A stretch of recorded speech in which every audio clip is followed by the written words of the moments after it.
ইটালিতে শীত যাওয়ার পরেই যখন বসন্ত আসে তখন খুব খারাপ একটা পরিস্থিতির মধ্যে আমাদের সকলকে যেতে হয়।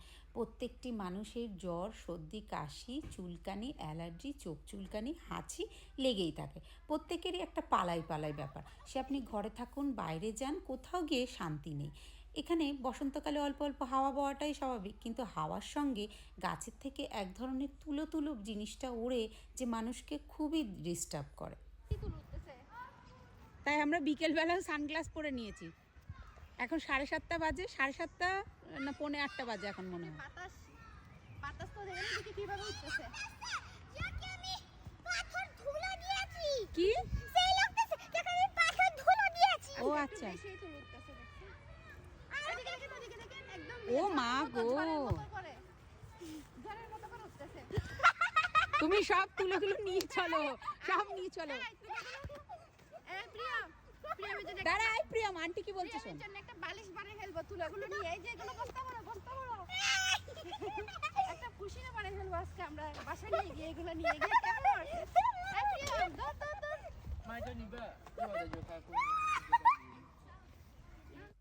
এই সেই গাছগুলো মস্ত বড় লম্বা লম্বা গাছ, 3-4 তলার সমান। দেখতেই পাচ্ছেন কীরকম হাওয়ার সাথে ফুরফুর করে তুলো উঠছে, আর পাতাগুলো ভারী সুন্দর দেখতে লাগে। কিন্তু এত তুলো ওড়ে যে সারা শহর ভরিয়ে ফেলে, ইভেন বাড়ির মধ্যেও ঢুকে পড়ে। আমি থাকি দোতলাতে, কিন্তু ব্যালকনি খুললেই ঘরের ভেতর, রান্নাঘরের ভেতর ঢুকে যায়। তাই গরমের মধ্যে অনেক সময় রান্নাঘরের ব্যালকনি খুলে রেখেও আবার বাধ্য হয়ে বন্ধ করে দিতে হয়। এত পরিমাণে বাতাসের সঙ্গে আকাশে উঠতে উঠতে নিচে এসেও জমা হয়ে গেছে। দেখুন পার্কের ঘাসগুলোর মধ্যে কীরকমভাবে আটকে আটকে রয়েছে গোছা ভরে ভরে তুলো। খুবই বিরক্ত করে সময়টা, এবং প্রত্যেকেই এত বেশি অসুস্থ হয়ে যায় যে সবসময় ডাক্তারের কাছে ছুটতে হয়। আমারও, আমার বান্ধবীরও, দুজনেরই অ্যালার্জিতে ভুগছি আমরা। বাচ্চাদেরকে বলি চশমা পরে পার্কে আসো, কিন্তু কে কার কথা শোনে? তারা তো বেশিক্ষণ চশমা চোখে রাখতে পারে না।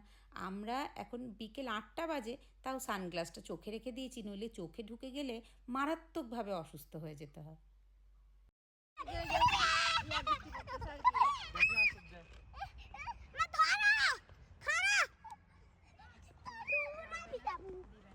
Non dovete darlo fastidio.